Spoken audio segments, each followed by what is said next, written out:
ये शायरी जो है देखिए सही बात की उन्होंने कि एक तरफ अगर गालिब हैं तो दूसरी तरफ इकबाल साहब भी हैं। अब इकबाल साहब एक बिल्कुल और टाइप की पोइट्री है, ठीक है। आपको सिमिलरली फैज साहब मिलेंगे, एक बिल्कुल एक और, अच्छा फैज साहब के अपने अंदर भी रोमांटिक पोइट्री उनकी ज़्यादा है, मगर at the same time revolutionary poetry भी उनकी है। ये सब चीज़ें आपकी ग्रूमिंग के लिए हैं, ये आपको कोई फ़ायदा नहीं होगा। आप सही कह रही हैं, आप शायद गालिब साहब से कोई ताल्लुक ना रहेगा आपका या किसी और शायर से नहीं रहेगा। इसमें I would like to add something. Please. I think she is right, क्योंकि मैंने ओ लेवल्स किया, ओ लेवल्स के बाद मैंने इंटरमीडिएट किया, तो मुझे पर्सनली एक बहुत ज़्यादा चेंज फील हुआ कि हमारे सिलेबस में बहुत ज़्यादा चेंजेस की ज़रूरत है। मुझे नहीं पता था कि मैट्रिक साइड पे और ये वाली किस तरह से सिलेबस वगैरह उनका कैसा होता है, लेकिन जब ओ लेवल्स के बाद मैंने इंटरमीडिएट किया तो लोगों को याद करने में इतनी चीज़ें मुश्किल लग रही होती थी या उसको याद किया जा रहा होता था, वो याद करने की चीज़ें भी नहीं होती थी। मतलब हम पढ़ें और उसको हम ईजिली आंसर कर सकते हैं, वो सिलेबस बहुत ईजी था, लेकिन जो चीज़ें नहीं ज़रूरी होती थी उन चीज़ों को ऐड किया होता था और मुश्किल बनाया होता था। मुझे लगता है इस एपिसोड में मैं बीए मुकम्मल कर लेना है। अल्लाह करे। मगर एक्चुअली एक तो ये कि आप जो बात करिए ओ लेवल से मैट्रिक पे कन्वर्जन जो है उसके अंदर आपको पूरे प्रोसेस का भी एक डिफरेंस आ जाता है। अनफॉर्चुनेटली हमारा मैट्रिक एफएससी के अंदर आपको बहुत ज़्यादा रिप्रोड्यूस करना होता है जो आपने पढ़ा है और मेमोरी से आप सिर्फ लंबा लिखी जाए। ओ लेवल्स ए लेवल्स के अंदर आपको थोड़ा सोचना पड़ता है और आपकी वो एनालिटिकल साइड एक्टिवेट हो जाती है, वो एक बिल्कुल और चीज़ है। मसला ये रीच कि हर किसी को पता नहीं है, आप जब एफएससी कर रही थी या आपने जो किया कि आपने इवेंचुअली जाके क्या बनना है, तो वो इसलिए थोड़ा थोड़ा कोशिश करते हैं कि हर सब्जेक्ट का बहुत माशाल्लाह अवेयरनेस है आपको चले। अब तो अवेयरनेस है, आप कॉलेज के अंदर हो तो उसके अंदर शायद मे भी आपके सिलेबस के अंदर अब आपको एक है ज़हन में कि मैंने एक एयर ऑफिसर बनना है, मगर हर बच्चा उस स्टेज के ऊपर नहीं पता होता। आप फैशन डिज़ाइन में बन गई, कोई हो सकता है लॉयर बन जाए, कोई हो सकता है एक्टर बन जाए। अब मैं कहूँ कि एक्टर बंदा तो मेरा तो कोई ताल्लुक ही नहीं है भाई, इतनी चीज़ों से जो पढ़ा रहे हैं। मौजू और तरफ चला गया, इसका एंड यही बनता था कि ये बच्चे रील्स ज़्यादा देखते हैं, जब पेरेंट्स आते हैं तो फिर गूगल में सर्च करना शुरू कर देते हैं, भाई हमने तो रिलेटेड कोई सब्जेक्ट देख रहे थे उसके रिलेटेड। बिल्कुल। वैसे अच्छा आप सब लोगों का वोट बना हुआ है? बात से भाई किसी और तरफ ले जाना चाहते हैं। सब आप कॉन्शियस क्यों हो रहे हैं? बच्चे माशाल्लाह मगर नहीं वैसे वोट आप लोगों का भी बना नहीं है, अभी नहीं बना हुआ। कितने को साल तक बन जाएगा? नहीं, इनमें से 1-1.5 साल तक मलिक साहब ओए होए अगले इलेक्शन तक बिल्कुल तैयार होंगे सारे के सारे। नहीं, तलागंग बड़े अवान फैमिली और बड़े मकसद अच्छा इलाका है, बड़ा प्यारा इलाका है तलागंग। तो आप लोगों का 1.5-2 साल तक वोट हो जाएगा, तो कोई ज़हन वगैरह बनाया हुआ है किसको वोट देना है? दिया हुआ है तो वासिफ भाई ने पूछ के ही हटना।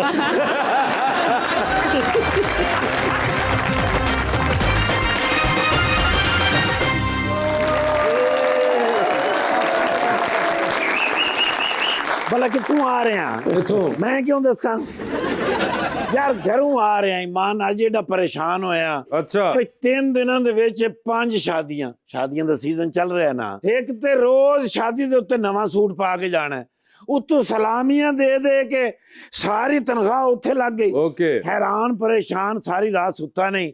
मैं कहा यार हुण पूरे महीने का खर्चा मैं किवें चलावां, लेकिन तुहानू पता भी मैं बंदा चौकस हैगा। ओहो पूरे 6 महीने दे विच थोड़े थोड़े पैसे बचा बचा के ते घर दी पुरानी अलमारी दे विच रखे हुए था। फिर शादी निकल आई, तो मैं कहा यार इन्नियां शादियां खुदा दे बंदे हो। हाँ। फिर शादी वास्ते तैयार होने लगे हैं। हाँ। मैनू कहंदी जी पैसे दियो। मैं कहा पैसे मोगे ने अल्लाह दी बंदी है, मैं तेन कित्थों दियां पैसे? ठीक है। गुस्सा चढ़ गया उन्हें मेरे उत्ते।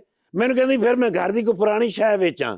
मैं कहा जा बेच ला। मैं तो घरों निकल गया, घंटे बाद आया ते मैं अलमारी वाले पासे गया ते उत्थे अलमारी कोई नहीं। अच्छा ओए वही पुरानी अलमारी उसने बेच दी। मैं कहना एक मेरा साथ तले ते एक उत्ते, लेकिन तुहानू पता भी जमाना जसूसी दे विच तुहाडा बिरा नंबर 1 सी। मैं उस पुरानी अलमारी नू ट्रैकर लाया होया सी।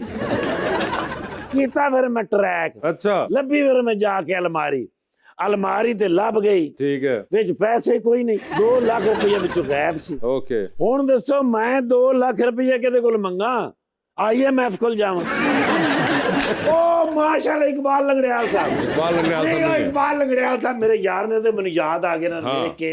ये अपना अंजुम साहब बड़े नफीस आदमी, मलक साहब माशाल्लाह बिहारी। यस LLB इन्होंने किहने कराई? किहने कराई? मैं तुहानू पूछ रहा, तुसीं मैनू पूछ रहे। मतलब खुद की होगी? नहीं मैं नाल जांदा सा। ना करे यार। इस्लामिया यूनिवर्सिटी बहावलपुर। हाँ लाओ दसो उस वेले ते बसां भी बड़ियां अजीब अजीब चलदियां सन। अच्छा जी सवेरे रहना इन्होंने छाते ते शाम नू पहुंचना।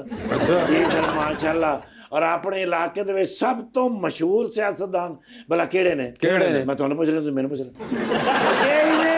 अच्छा मैं कहना किसी भी पार्टी च होण ਲੋਕਾਂ ਨੂੰ ਇਸ ਗੱਲ ਨਾਲ ਗਰਜ਼ ਹੀ ਨਹੀਂ ਅੱਛਾ ਬਸ ਵੋਟ ਪਾਈ ਜਾਣਗੇ ਓਏ ਹੋਏ ਸਰ ਇਸ ਵੇਲੇ ਨੂਨ ਲੀਗ ਤੋਂ ਜਿੱਤੇ ਨੇ ਯੈਸ ਇਹਨਾਂ ਨੂੰ ਉਹ ਵੋਟ ਪਏ ਨੇ ਅੱਛਾ ਉਹ ਵੋਟ ਪਏ ਨੇ ਆਹ। ਇਹਨਾਂ ਨੂੰ ਉਹ ਵੋਟ ਵੀ ਪਏ ਨੇ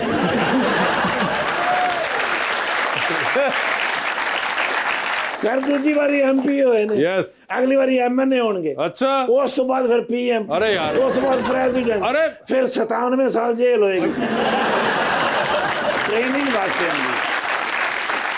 लेकिन बड़ा सख्त अफसर है जी नहीं शरीफ अफसर है जी ये जी अच्छा सर साहब है बहुत शरीफा दे नाल जेड़ा रह गो शरीफ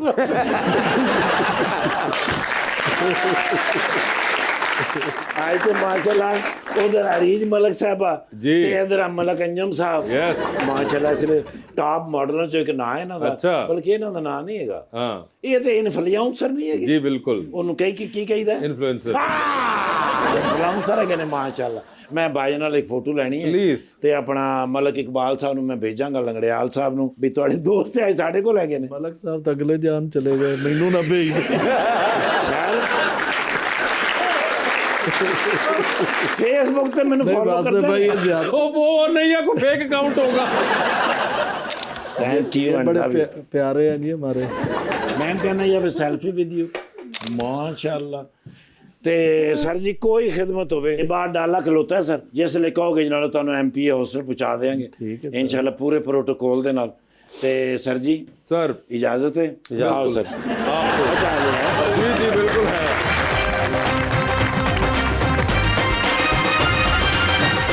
वेलकम बैक जी रबानिया अरीज इतने लोग जो हैं वो इन्फ्लुएंसिंग में आ गए हैं आपको लगता है कि कंपटीशन बहुत ज़्यादा है हाँ कंपटीशन तो ज़्यादा है बट मैटर इज़ के ऑथेंटिसिटी कितनी है आपकी या आप कंटेंट आपका कितना ज़्यादा बेहतर है लेकिन एक ही तरह का कंटेंट चल रहा होता है रेस्टोरेंट्स एंड फैशन तो फिर आप किस तरह से उसमें वो इस तरह से होना चाहिए कि we should be more self aware कि आपको अपने इंटरेस्ट ज़्यादा अच्छे से पता होने चाहिए जिस चीज़ में आप अच्छे हो आप अपना कंटेंट उसी के ऊपर बेस्ड रखो इट विल गो बेटर जैसे आपका फैशन की तरफ ज़्यादा है जी और क्या ईस्टर्न पसंद है या वेस्टर्न ईस्टर्न मोस्टली और ये जो आपके रिश्तेदार और घर वाले हैं ये भी सीरियसली लेते हैं आपके कंटेंट क्रिएशन को और फैशन वाली चीज़ों को हाँ घर वालों को तो पता है तो वो ज़्यादा सीरियसली लेते हैं ऑब्वियसली बात और है। आपसे टिप्स लेते हैं फैशन के बारे में हाँ तो ऑलमोस्ट मुझे भी कोई टिप्स दे दें फैशन के बारे में मेरा फैशन कैसा है या मुझे बता दें आपका मैं फैशन अच्छा है इसमें क्या अच्छा है आपकी शर्ट अच्छी है ये शर्ट अच्छी लगी आपको जी अच्छी। पहली दफा अच्छी शर्ट पहनी है मैं अच्छा मलिक साहब ने भी कह दिया ओए होए क्या बात की है। कहते आज मुझे बड़ी अच्छी लगी मैं तारीफ इसलिए नहीं की कि कहीं उल्ट ना पड़ जाए नहीं, आपको ये लाजिम है कि आपने इस तरह की एक मलिक साहब के लिए लेकर आनी यार मलक साहब मेरी जान है जिनिया शर्टा क्या वैसे है शौक इस किस्म का नहीं शौक तो है मेरे पास है बहुत उन्होंने पता नहीं किस तरह मैनेज किए ये काम मांग रहे रीज आपको भी लगी है सही तो नहीं आपने वो पूरी ड्रेसिंग नहीं ना आप देखी दिखाइए नजर आप पूरी लुक दिखाइए ये देखे ओए होए होए बताइए अब रीज ये बताएं क्या कमी है बताएं मुझे मैं बताता हूँ आपकी जीन्स स्किनी है वो स्किनी नहीं होनी चाहिए तो थोड़ी सी बैगी होती तो it would- बैगी जीन्स आप ब्रेक ले मैं जरा चेंज करके आता हूँ नहीं आप रुक जाए नहीं तो बुजुर्गों तो नहीं मुझे सही तो है। ऐसे ही अच्छी लग रही है मैं कौन सा फैशन डिजाइनर हूँ मुझे तो जैसी भी अच्छी लग रही है सर अब आपने अपनी ड्रेसिंग तो बहुत अच्छी की हुई है हाँ वैसे मलिक साहब ये क्या आप जरा रुक जाए आप इनकी बताएं मलिक साहब की ड्रेसिंग इनकी सही है बिल्कुल मलिक साहब ये खुद आपने सिलेक्ट किया था आउटफिट या घर वालों ने कोई इसमें मदद की नहीं घर वाले तो मदद कहाँ करते हैं हमारी सियासी लोगों की घर वाले भी नहीं करते मदद घर वालों के पास जाएंगे तो करेंगे घर वाले बुरे वाला बैठे अब लाहौर बैठे नहीं, मगर मैं देख रहा हूँ ये पॉकेट स्क्वायर देखे रीच और फिर साथ जो मैचिंग उन्होंने Combo बहुत अच्छा जा रहा है। कप्स पहने हुए हैं जो वो देखे जरा मैचिंग नहीं ये चेक करें कोई आप। मैचिंग का ख्याल नहीं किया बस अच्छी होगी चलो आपकी मेहरबानी नहीं बहुत